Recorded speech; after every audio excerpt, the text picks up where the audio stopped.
Жат ағымдар Құран тілі немесе сауат ашу курсы деген атаумен радикалды идеологияларын насихаттайды. Олар діни басқарма шығарған пәтуа, құжатқа да қарамайды, өз көздегендері бар. Тіл курсын ашқан болып, аят хадистерді бұрмалай, тіпті спорттық үйірмелер ұйымдастырыпты. Әрекет етуі мүмкін, мақсаты қатарына астыртын адам тарту. Араб тілін оқытатын орталық таңдағанда неге мән беру керек? Және мұндай курстарда діни әңгіме айтуға, діни ақпарат таратуға бола ма? Баланы кез келген медресеге бере салудың түбінде қандай қауіп қатер жатыр? Осы сұрақтарға жауап іздейміз. Саламатсыз ба сіз? No Fake жобасын көріп отырсыз.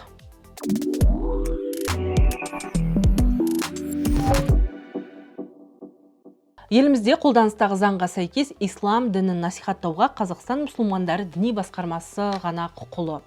Жамағатқа уағыз айтуға да муфтият бекіткен уәкілетті мамандар, яғни имамдар мен ұстаздарға рұқсат етілген. Ал арнайы рұқсаты жоқ адамның діни ақпарат таратып, насихат жүргізуі заңға қайшы. Қазіргі дін саласындағы заңнамаларға сәйкес дінді тек қана ресми тіркелген діни бірлестіктер бере алады. Және арнайы уәкілетті орган рұқсат берген жағдайда ғана басқа орындарда ол іс-шаралар жүргізілуі мүмкін. Осының шеңберінде бүгінгі күнде біздің елімізде тіркелген 18 діни бірлестік болса, сол діни бірлестік өздерінің ғимараттарында осы өздерінің діни ілімдерін таратуға құқылы. Кейбіреулері араб тілі, кейбіреулері ағылшын тілі, неміс тілі, поляк тілі сияқты әртүрлі орталықтар ашып, сол жерде тіл үйрету курсын өткізе отырып, сонымен қатар жанама түрде діни шақыру орын алуы мүмкін. Бұл әрине, егер тек қана тіл үйретсе ол заңды, ал діннің тұсында қандай да бір дінге шақыру, мысалы үшін бір сөзді айта отырып, бұл арқылы сіз бұны Інжілден таба аласыз, бұны Құраннан таба аласыз деген сияқты жанама түрде дінге шақыру болса, бұған заңмен рұқсат жоқ. Ондай жағдайларда ондай орталықтар болсын, басқа да мәдени орталықтар болуы мүмкін, болмаса бизнес курстар болуы мүмкін, бұлардың барлықтары да әкімшілік жауапкершілікке тартылуы қажет болады. Қазір ақпараттық кеңістікте шекара жоқ, интернетті ешкім шектей алмайды. Сауд Арабиясы, Мысыр, Пәкістан, Ауғанстан, Түркия сияқты мемлекеттерді паналап жүрген жерлестеріміз онлайн топ ашып, жастарды адастырып жүр. Олар ресми тіркелмейді, жасырын жабық дәріс оқиды. Қазір шекаралар жоқ. Ол шекаралар деген қалай? Ақпарат заманында жоқ, яғни ақпараттық шекаралар жоқ. Сол үшін оны қалыптастыру оңай емес. Бізде бақылау бар, бірақ дегенмен де бұл жердегі мәселе мынау адамның санасына иелік ету, шетелде жұмыс жасап отырған адамдар да оған әбден машықтанған. Қалай алдап алу керек, қалай арбау керек, қалай оның санасын жуу керек, қалай оны өзінің ұлтына, салтына, мәдениетіне, ата-анасына қарсы қою керек. Оның барлығын олар да ақымақ емес қой. Сондықтан да сондай бір құрыққа түсіп қалмас үшін, қармаққа ілініп қалмас үшін алдын ала құндылықтарды отбасы тарапынан орнату, мемлекетіміздің құндылықтарын салт дәстүр негізінде қалыптастыру, өзіміздің дәстүрлі рухани көзқарас негізінде баланы қалыптастыру бұл аса маңызды. Әйтпесе ол сол құндылықтарды бізде кейде көбінесе тәрбие беріп жатырмыз деп тек қана оқуына көңіл бөледі, ол оған жеткіліксіз болады. Ол дін жағынан сұрақтар болатын болса, рухани сұрақтар болатын болса, оны алдымен біз қамтамасыз етуге тырысуымыз керек. Ал егер ондай болмаған жағдайда зардаптар әрине орасан. Бір ғана мысал айтайын, YouTube желісі деген бар бізде, ол жерде діни уағыздар бар. Ол жердегі уағызды сіз шетелде айтасыз ба, Қазақстанда айтып жатсыз ба? Ол Қазақстанда уағызшы болатын болса, оған белгілі бір ықпал ету жолдары бар, тетіктері бар. Ал шетелде болатын болса, оған ешкім ықпал ете алмайды. Оны бұғаттап тастай алмайды, оны жауып тастай алмайды, оны YouTube-ты толықтай біз бұғаттай алмаймыз. Неге десеңіз, басқа да оның функциялары бар ғой. Сол үшін де, мысалы, радикалды бағыттағы уағыз ол шетелде айтылса да, басқа мемлекеттердің территориясында айтылса да, біздің аудиторияға бағытталған болса, ол сол тыңдаушыларына жетеді. Сол үшін де радикалды бағыттағы азаматтар көбінесе сол YouTube арқылы немесе онлайн әлеуметтік желінің жолдар арқылы шетелдегілерді уағыз айтып отыратын жағдай болуы мүмкін. Шетелде оқып жатқан, дін білім алып жатқан азаматтар бар. Немесе өздерінің азаматтығын шетелдік қылып бұрын Қазақстанда тұрған азаматтар бар. Не болмаса өзінің осы жақтағы аудиториясына үнемі сабақ жүргізіп отырған, діни сабақ жүргізіп отырған азаматтар да болуы мүмкін. Өйткені бізде діни білім алған азаматтар, алушы азаматтар көбінесе мемлекеттің рұқсатынсыз әртүрлі туристік тағы да басқа мақсаттармен шығып алады да, сосын сол жақта қалып кетеді. Қалып кетіп, сол жақта жасырын мекемелердің қабырғасында жатып, олар ақырын-ақырын осы жақтағы дос жарандарын тартып, онлайн уағыздарын айтып, TikTok тағы басқа желілер арқылы жамағат қалыптастырып, сол жақта қайнап жатыр. Сол үшін оның барлығын бірден анықтап, бірден бұғаттау ол кейде мүмкін болмауы мүмкін. Сондықтан да бұл жердегі атын атап түсін түстемесек те, мысалы жай қарап бір баяғыда өзім мысалы Ақтөбеде болған терактіні білесіз ғой. Бір шетелдегі Сириядағы бір уағызшының үндеуіне байланысты азаматтар шығып кетті. Ол кімді тыңдап жатыр? Демек, ол өзінің ұстазын тыңдайды. Ал егер ол өзіміздің ішімізден тыңдағанда, ол мүмкін адаспас еді. Сондықтан да бізде ондай қауіп-қатер әр уақытта бар. Сондықтан қазір дін тақырыбы бұрынғыдан да маңызды мәселе болып тұр. Ендеше сырттан келгендер аят хадистерді өз ыңғайына қарай бұрмалайтындарды қалай танимыз?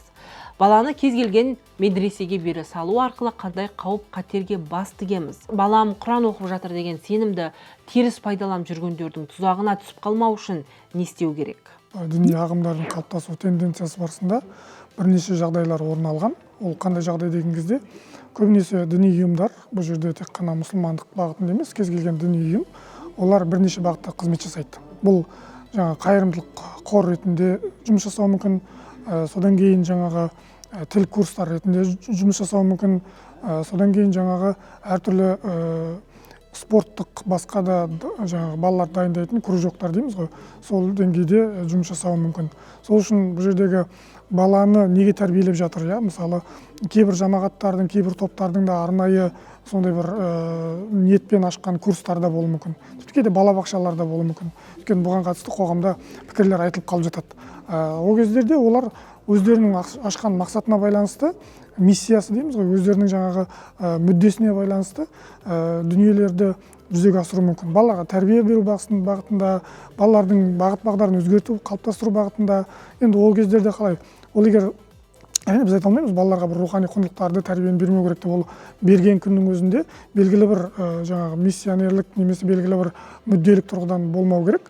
Бала өзі үйреніп келген дүниесін үйге келген кезде ата-анасына қарсы шығатын болса, немесе ата-анасында ол нәрселерді көрмейтін болса, қайшылықтар пайда болуы мүмкін. Сол үшін балаларды біз енді кейде бейтарап бағытта береміз деп, кейде бейтарап бағыттағы азаматтарды іздейміз деп, сондай жекеменшік сондай ұйымдарға да түсіп қалуымыз мүмкін. Сол үшін ата-аналар балалардың барған кружоктары, спорттық кружоктары болсын, қазіргі кезде білесіз, біздің радикалды бағыттағы азаматтардың күрес кружоктарын ашу жағдайларда кездеседі. Сол үшін де спортты, діннің спортқа кіріп кеткендігі де, немесе әртүрлі формадағы адамдардың спортқа дайындау барысында әртүрлі демалған уақыттарда уағыз айту тенденциялар байқалуы мүмкін. Өйткені енді бір спорттық кружок ретінде тіркелгеннен кейін оның үстінде міндетті түрде діни бір қадағалау болып тұрмайды ғой. Ол өзінің еркін уақыттарында балалардың санасына әсер етуі мүмкін. Бұл нәрселерді біз қоғамда да айтылып жатыр, көзбен де көріп жүрміз. Өйткені неге десеңіз, белгілі бір жамағаттардың өкілдері, немесе белгілі бір дін ұстанушы азаматтардың өкілдері, олар қоғамда да жұмыс жасап жатыр.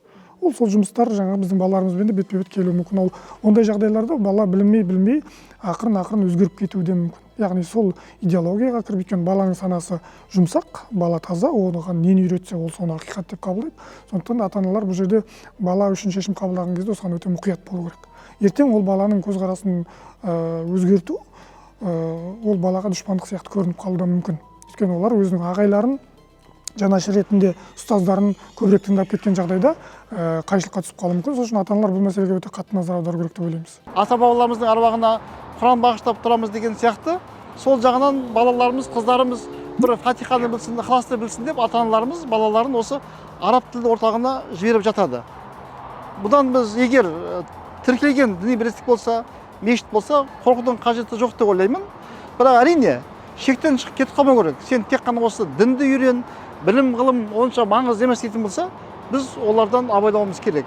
Өйткені біз бірінші білім мен ғылымды меңгеруге ұмытуымыз керек. Қанша жерден осы елдің азаматы болсақ та, қанша жерден діндар болсақ та, біз білім ғылымсыз болашаққа көшке ілесе алмайтынымызды түсінуіміз керек. Қазақстанда араб тілін үйретеміз деген желеумен жалған ағымды насихаттаған заңсыз діни мектеп жастарын медресе ашқандар бірнеше рет ұсталған. Мысалы, Ақтөбеде шетелде оқып келген азамат пәтер жалдап араб тілін үйретемін деп жастарды жинаған. Сабақ барысында ол тіл ғана емес, Қазақстанның мемлекеттік жүйесін, соттарын заңсыз деп танып, радикалды діни идеологияны сіңірген. Ол ұсталып, экстремизмді насихаттаған үшін қылмыстық жауапкершілікке тартылды. Алматы облысында да прокурорлар жеке үйдің бірінде заңсыз жұмыс істеген медресені анықтаған. Онда 20-ға жуық балаға араб тілі мен дін негіздері деген сылтаумен елімізде тыйым салынған немесе ресми тіркелмеген жат ағымның әдебиеттері оқытылған. Ұйымдастырушы шетел азаматы ұсталып жауапқа тартылды. Түркістан облысында да заңсыз діни сабақ өткізетіндер жиі ұсталады. Тіл болғаннан кейін ол тілдің кітаптары сол мемлекеттерден келеді. Ал ол мемлекеттерде көбінесе сол жаңағы діни мәтіндерді мысал ретінде жаңағы грамматика тағы басқа жаңағы дүниелерді мысал берген кезде олар соны қолдануы мүмкін. Енді ол кезде әрине ол тілдік бағыттағы талдау мақсатында болатын болса, бала одан үлкен зардап шегеді деп айту қиын. Бірақ егер сол жердегі тұрған мәтіннен ары қарай өрбітіп, егер ол жаңағы көзқарастарды қалыптастырып, немесе ол діни кітаптың басылған жаңағы мазмұны радикалды бағытта да болуы мүмкін. Ондай жағдайларда тіпті оның дүниетанымдық көзқарасына да теріс әсер етуі мүмкін. Не болмаса кейбір дін курста жаңағы тіл курстарын өздеріне бетперде ретінде дінді уағыздаушы жаңағы қазір білесіз ғой, қатаң бір бақылау бар, мониторинг бар, тыйым бар. Сол үшін де жаңағы мен бұл жерде ешқандай дінді айтып жатқан жоқпын, курсты өткізіп жатырмын деген сияқты сондай жағдайлар да болуы мүмкін. Яғни сөйткен бізде радикалды топтарда көбінесе жаңағы ресми діни білім беру жерлерден жұмыс жасамайды да, олар бірінші Құран үйренеміз, ол үшін араб тілін үйренеміз деп соған қарай көбірек басымдық беріп жатады. Бұл жерде осындай бір қауіптер болуы мүмкін. Әрине бәрі қауіпті деп айтуға болмайды. Ол жерде жаңағы әртүрлі репетиторлықпен айналысып жатқан азаматтар болуы мүмкін. Тілді жетілдіруге, дамытуға жаңағы өзінің жаңағы жеке кәсібін жасап жатқан азаматтар болуы мүмкін. Сол үшін оның барлығы сондай радикалды бағытта айтуға болмайды. Бірақ бар ішінде болуы мүмкін. Сондықтан да бұл жерде осыған мұқият болу керек. Яғни ол жерде тілді үйретуші кім? Оның жаңағы ұстанымдары қандай? Ол балаларға бейтарап жаңағы тілді бере алып жатыр ма, жоқ әлде өзінің көзқарастарын қоса тықпалай ма деген сияқты. Бала таза ғой, ол үйге келген кезде бәрін қайталайды ғой. Сондықтан да бұл нәрсені анықтау қиын емес деп ойлаймын. Діни қызмет және діни бірлестіктер туралы заңның 9-шы бабында былай жазылған.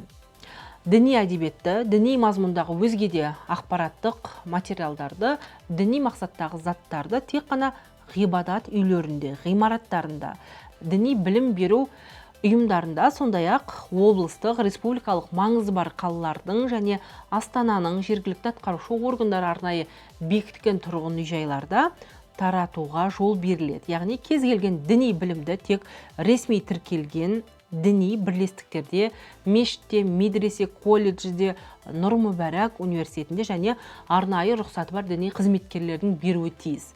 Жеке пәтерлерде, жертөледе немесе рұқсатсыз онлайн платформаларда балаларға діни сабақ беру заңсыз. Егер баланың көзқарасы теріс бағытта болатын болса, ол өзінің отбасынан алшақтап кетеді. Өзінің отбасындағы тұлғаларды, ата-анасын рухани тұлға ретінде қабылдамай кетеді. Өйткені ұстазы жаңағы әртүрлі діннің атынан сөйлегеннен кейін ол мүмкін көбірек нәрселерді түсіндіру мүмкін. Сол үшін де ертең отбасылық қақтығыстардың орын алуы, сосын отбасынан қашып кету жағдайлары, содан кейін жаңағы отбасын дінсіздікпен кінәлау жағдайына шейін баруы мүмкін.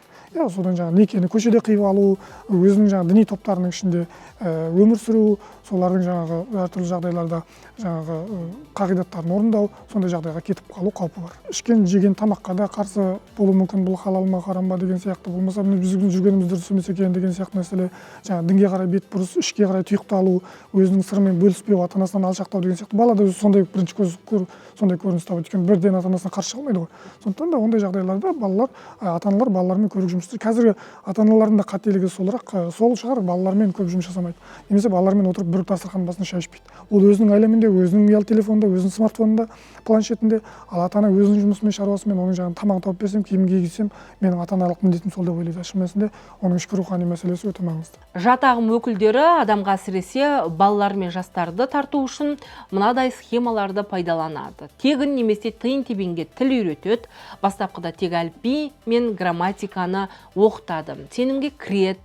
Кейінірек сендер таза тіл, шынайы дінді үйреніп жатсыңдар деп жабық чаттар мен жасырын топтарға қосады. Мұндай ұстаздардың ешқандай да Қазақстан мұсылмандар діни басқармасының рұқсаты немесе тіл комитетінің лицензиясы болмайды.